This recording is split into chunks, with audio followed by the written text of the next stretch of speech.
मेरा अनुरोध ये है कि इस बजट के अंदर जो हम लोग पेश किए हैं उसको जोड़ने का काम करें।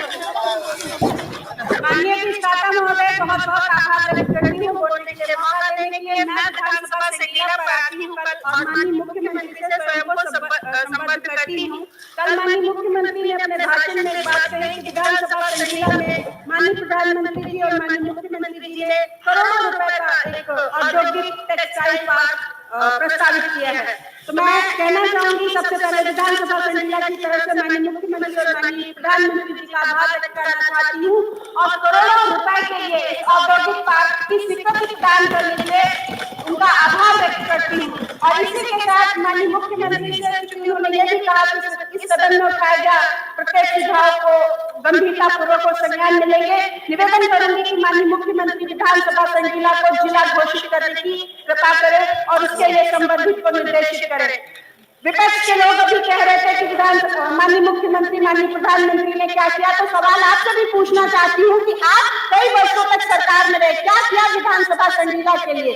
और मेरी सरकार ने 2017-2014 से आने के बाद विधानसभा संडीला में करोड़ों रुपए का निवेश किया है, जिनको ये जो पूछते हैं कि माननीय मुख्यमंत्री माननीय प्रधानमंत्री ने क्या किया है। बर्जर शरीफ की कंपनियां जिन्होंने 1000 करोड़ रुपए का इन्वेस्टमेंट किया है विधानसभा संडीला में, और ये पूर्णतः लगभग स्वचालित फैक्ट्रियां हैं और मुझे लगता है कि जहां तक एशिया की सबसे बड़ी कंपनी है जिसने विधानसभा संडीला में निवेश किया है। यही वो संडीला है कि जहां पर जब इसके पहले कंपनियां तो तथाकथित क्षेत्रीय पार्टी के चंद जनप्रतिनिधि जाकर वसूली करते थे और हमारी सरकार आने के बाद उस पर लगाम लगी है। ये किया है माननीय प्रधानमंत्री मोदी जी ने, ये किया है योगी जी ने, ये दिया है शिक्षा संघ। बात तमाम माननीय जनप्रतिनिधि कह रहे थे कि हमारी सरकार भेदभाव करती है, तो उस पर आती हूँ। विधानसभा संडीला का नगर संडीला है जहाँ पर एक क्षेत्रीय पार्टी का चेयरमैन विराजमान है पिछले 20 वर्षों से। माननीय विधायक जी अमिता जी ने कहा कि हमने सभी को दिया, तो एक जनप्रतिनिधि बोले कि आपको हमारा नाम ले रहे, हमारा हक है। उसी तरह से इस देश में हिंदुओं का हक है कि यदि कोई भी सरकार योजना आती है और विधानसभा नगर संडीला में एक क्षेत्रीय पार्टी का चेयरमैन है, 20 वर्षों से लगातार हिंदू से वोट देते हैं, लेकिन जन सुविधाओं की जब बात आती है तो उनको इसलिए प्रताड़ित किया जाता है कि वो हिंदू हैं। मैं बात कर रही हूँ, एक वार्ड है कहारन टोला और पीडीए की बात होती है। यहाँ निवास करने वाले कहार समाज के लोग सभी ओबीसी समुदाय में आते हैं और बेहद आर्थिक रूप से कमजोर प्रवृत्ति के हैं। वही पर जिस दिन मैं गई लगभग 4 या 5 डिग्री टेम्परेचर था, सब जगह अलाव जल रहा था, लेकिन क्योंकि वो गरीब है उनमें इतनी क्षमता नहीं और कहार समाज के है, इसलिए वहां पर अलाव नहीं जल रहा था। क्योंकि पूर्व में ये धारणा लोगों की थी कि जनप्रतिनिधि किसी के हाथ में नहीं है, लेकिन ये भारतीय जनता पार्टी की सरकार है। और जब मैं वहां पर गई तो बहुत सरप्राइज थे कि हमारे विधायक हमारे बीच में खड़ी है और मेरे आदेश के बाद वहां पर अलाव जलाया गया। ये किया है आपके लोगों ने। जनपद हरदोई के अंतर्गत एक चेयरमैन जो एक क्षेत्रीय पार्टी की है, वहां पर एक सफाई कर्मचारी उनके चरणों में, जो कि दलित समाज से आता था, उस महिला के चरणों में अपना शीश बंधन करते हुए ऑडियो वायरल हुआ, जिसे बाद में तथाकथित लोगों ने मिलकर निपटा दिया कि नहीं वो ऐसा था जिसे वो सार्वजनिक रूप से प्रताड़ित कर रही थी। वो लोग बात करते हैं दलितों के हितों की। इसी नगर संडीला में बात करूं तो दलित बस्तियां वार्ड नंबर 1 और तमाम ओबीसी समाज के लोग जो रहते हैं, उनको सिर्फ इसलिए प्रताड़ित किया जाता है कि क्षेत्रीय पार्टी का चेयरमैन है और वो सुविधाएं नहीं दी जाती है।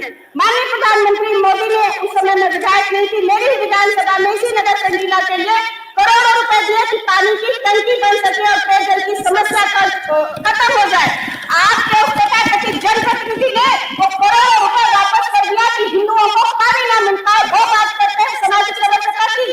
मैं बात करना चाहती हूँ, इसलिए माननीय मुख्यमंत्री से एक निवेदन और भी करना चाहूंगी कि नगर पालिका संडीला का परिसीमन किया जाए, उन क्षेत्रों को बढ़ाया जाए ताकि जो गरीब आर्थिक रूप से कमजोर लोग वहां पर रह रहे हैं उन्हें उनका हक सरकार तक पहुंच पाए। दूसरा अहम मुद्दा मैं उठाना चाहूंगी कि विधानसभा संडीला के अंतर्गत आने वाले ब्लॉक भरावन और ब्लॉक संडीला में लगभग 1200 आवास जो पात्र थे उन्हें नहीं मिल पाए हैं, और उसका भी सबसे बड़ा कारण है कि जो तथाकथित क्षेत्रीय पार्टियां हैं उनके समर्थक प्रधानों ने गलत रिपोर्ट लगा दी या आखिरी दिन पर लगाई, जिसे तकनीकी रूप से चलते हुए वो आवाज हाइड हो गए हैं, जिसकी बात माननीय मुख्यमंत्री स्वयं कर रहे थे और मुझे लगता है काफी विधायकों को ये चीजें झेलनी पड़ रही हैं। तो आपसे करबद्ध निवेदन करना चाहूंगी कि वो सभी लोग जो पात्र हैं उन सभी को दोबारा जो तकनीकी उसके चलते कुछ हाइड कर दिए गए हैं सिस्टम से, उन सभी को पुनः ब्लॉक संडीला और ब्लॉक भरावन के अंतर्गत वो आवास प्रधानमंत्री आवास प्रदान करने के लिए पुनः उस प्रक्रिया को लागू किया जाए। तीसरा और अहम मुद्दा जो मैं बात करना चाहूंगी कि विधानसभा आज बात हो रही थी महिलाओं की, तो एक नाम लेना चाहूंगी, दुर्गा शक्ति नागपाल, शायद नाम याद हो लोगों को। ये महिला भी थी और ये जन्मजात दुर्गा भी थी, इनका नाम ही दुर्गा है और यूपीएससी क्लियर किया था इस महिला अधिकारी ने। एक आईएएस महिला अधिकारी, और बात हमारी सरकार पर नियम कायदों की होती है। ये महिला अधिकारी अपना कर्तव्य निर्वहन करने गई थी एक अवैध निर्माण को रुकवाने। राजनीति की बात इसलिए नहीं कर रही कि हर मुद्दा कहीं पक्ष विपक्ष में फंस जाता है।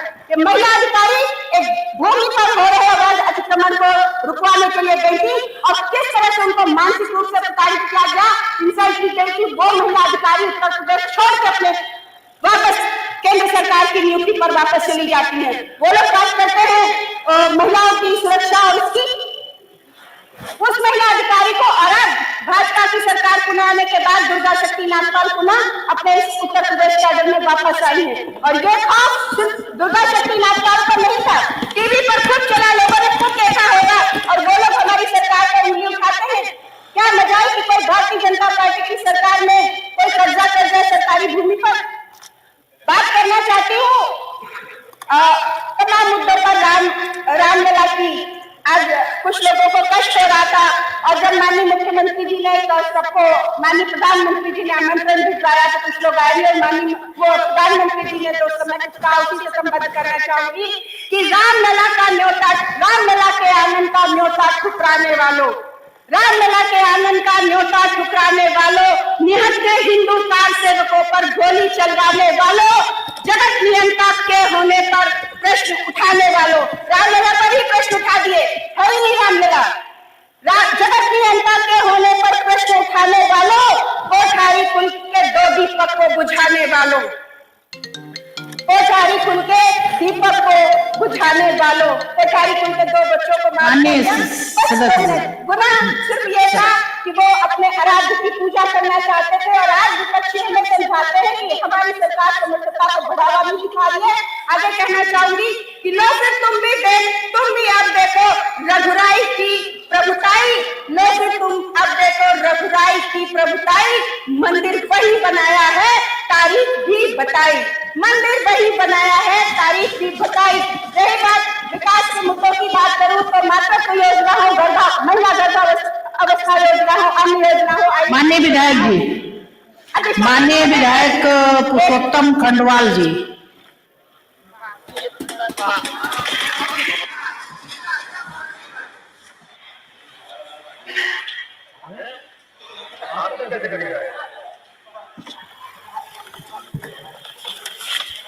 धन्यवाद।